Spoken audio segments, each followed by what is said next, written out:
Avant de commencer, si ce message touche ton cœur, abonne-toi pour ne rien manquer, laisse un j'aime pour soutenir ce rappel.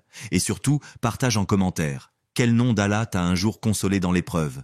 Maintenant, respire un instant, éteins le bruit du monde, et écoute, car ce que tu vas entendre peut changer ta façon de prier, pour toujours. Dans cette vidéo, nous allons plonger dans 2 noms d'Allah, que tu peux murmurer en sujoud, 2 noms qui, lorsqu'ils sortent d'un cœur sincère, peuvent ouvrir les portes les plus fermées. Le mystère de la sujoud. Il y a un seul lieu au monde où ton front touche la terre, où ton cœur s'abandonne entièrement, où tu deviens invisible aux yeux du monde, mais plus visible que jamais aux yeux d'Allah. Ce lieu, ce moment suspendu hors du temps, ce refuge silencieux entre les battements de ton cœur, c'est le sujoud. Le prophète Muhammad Bédis a dit « Le moment où le serviteur est le plus proche de son Seigneur est lorsqu'il est en prosternation. » Sahih Muslim.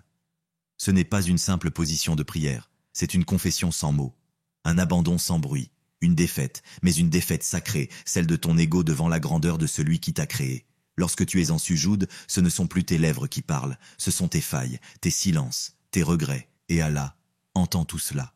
As-tu déjà pleuré en sujoud? Pas parce que tu étais triste, mais parce que, pour une fois, tu étais vrai, sans masque, sans fierté, sans justification. Tu n'as rien à offrir, rien, sauf une âme fatiguée, un cœur plein de blessures, des mains vides mais tournées vers le ciel. Et pourtant, c'est là, à ce moment précis, que tu es le plus précieux aux yeux d'Allah. Dans ce monde, on t'écoute pour ce que tu dis, on te valorise pour ce que tu montres. Mais dans le sujoud, même ton silence est écouté.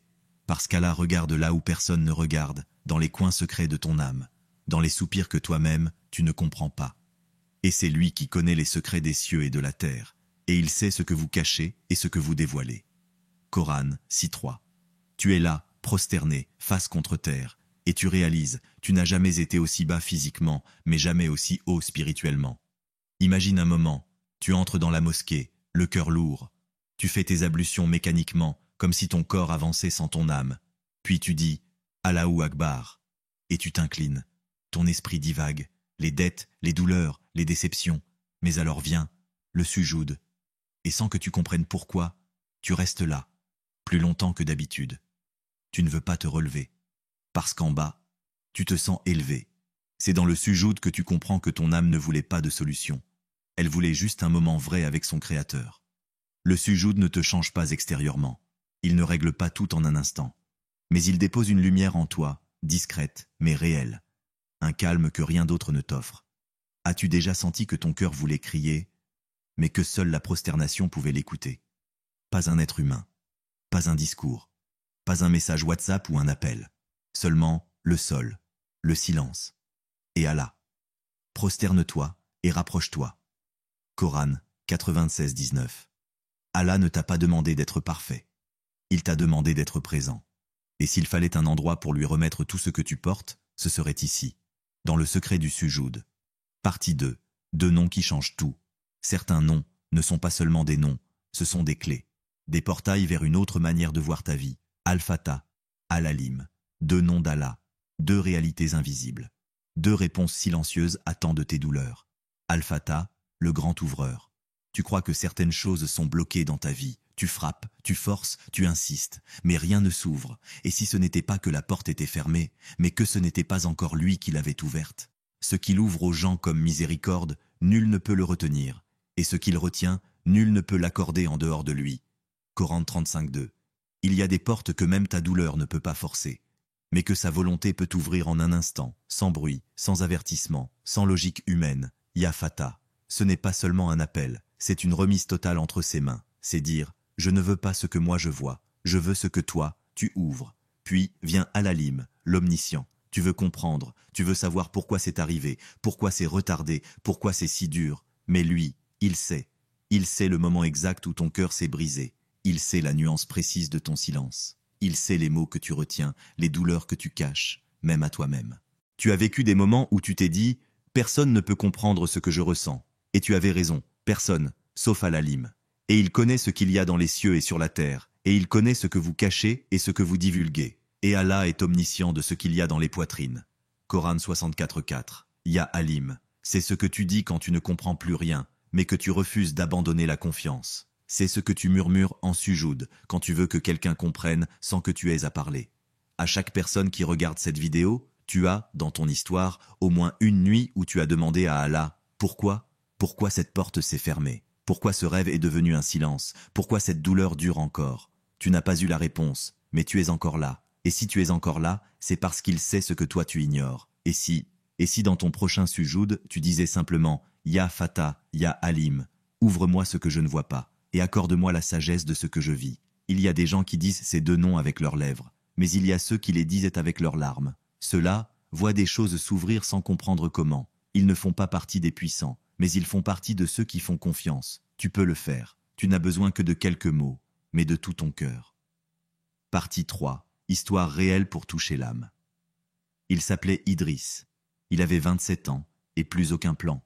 Le genre de silence qui ne fait pas de bruit, mais qui pèse dans chaque respiration.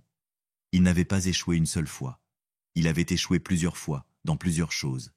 Études, projets, relations, même sa foi, lui semblait lointaine. Les mots de ses invocations devenaient mécaniques. Il priait, mais n'attendait plus rien. Tu perds ton temps. Tu devrais faire comme les autres. Tu n'es pas fait pour ça. Tu crois que Dieu va changer ta vie comme ça? Mais ce soir-là, il est allé au bout de sa douleur, au bout du silence. Il n'a pas récité de longues invocations. Il a juste mis son front au sol, et il a dit « Ya Fatah, Ya Alim, je ne sais plus quoi faire, mais toi tu sais. » Il n'a pas pleuré, il n'a pas senti un éclair d'espoir. Il s'est simplement relevé, et il est allé dormir. Vide, fatigué, éteint. Mais, à l'aube suivante, quelque chose a changé. Un message inattendu, d'un ancien ami, une opportunité qu'il n'avait pas cherchée, une aide qu'il n'avait pas demandée, un hasard, si ce mot avait un sens dans l'univers de celui qui ouvre ce qui est fermé. Dans cette sujoude, il n'y avait pas de stratégie, pas de solution, pas même une attente. Il y avait juste l'abandon, le lâcher-prise, la reconnaissance d'un cœur brisé devant celui qui voit au-delà de la brisure. Ne sait-il pas ce qu'il a créé, alors qu'il est le subtil, le parfaitement connaisseur? Coran 67,14. Il ne raconte pas cette histoire souvent, parce que pour lui, ce n'était pas un miracle. C'était une réponse, douce, simple, cachée, mais tellement précise qu'il n'a plus jamais douté de celui qui sait.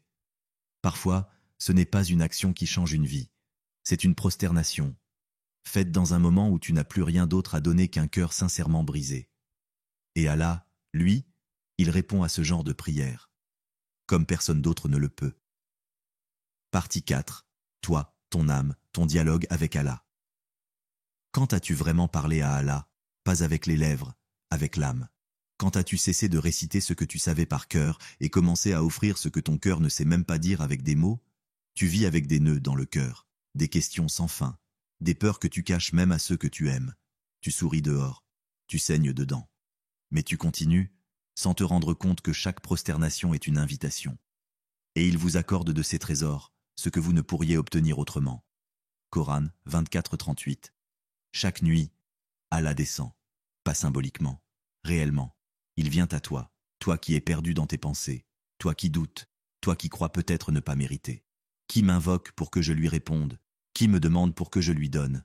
Sahih al-Bukhari. Il n'a pas dit « qui me demande parfaitement » ou « qui a les mots justes » ou « qui est assez pieux ». Non, il a juste dit « qui me demande » ? Qui ose croire que je suis capable d'ouvrir des portes que même l'univers ignore? Dans ton prochain sujoud, ne viens pas seulement avec des listes. Ne demande pas seulement un emploi, un mariage, une guérison. Demande une clarté dans le chaos, une lumière dans le noir, une direction quand tu n'as plus de carte. Demande la sagesse, demande la paix, demande Allah lui-même. Tu penses que personne ne t'écoute? Tu penses que personne ne comprend? Mais lui, il t'a créé. Il connaît le poids de chacune de tes respirations silencieuses. Il connaît chaque déception que tu caches derrière un ça va. Nous sommes plus proches de lui que sa veine jugulaire. Coran 50-16. Et si, ce sujoud, que tu fais sans attendre, était celui qui bouleverse ton destin? Et si, Allah écrivait en ce moment même quelque chose que tu ne pourrais comprendre, que dans tes larmes? Et si tu t'abandonnais vraiment cette fois? Pas par faiblesse, mais parce que l'abandon à Allah est la plus grande des forces. Allah n'attend pas des discours parfaits. Il attend une prosternation sincère. Et peut-être qu'en une seule prosternation, il changera ce que tu n'arrives plus à changer depuis des années. Quand tu t'effondres devant Allah, tu ne tombes pas, tu t'élèves. Quand tu dis Ya Fatah, Ya Alim, dans le silence de la nuit. Ce n'est pas une plainte, c'est une porte que tu frappes. Et Allah répond toujours. Et ton Seigneur dit, invoquez-moi, je vous répondrai. Coran 40-60. Si cette vidéo a parlé à ton cœur, offre-la à un autre cœur. Répétez, laisse un j'aime, écris en commentaire le nom d'Allah que ton cœur répète en sujoud. Et surtout, abonne-toi pour ne pas manquer le prochain rappel qui peut, par la volonté d'Allah, changer encore plus que ta journée, changer ton âme.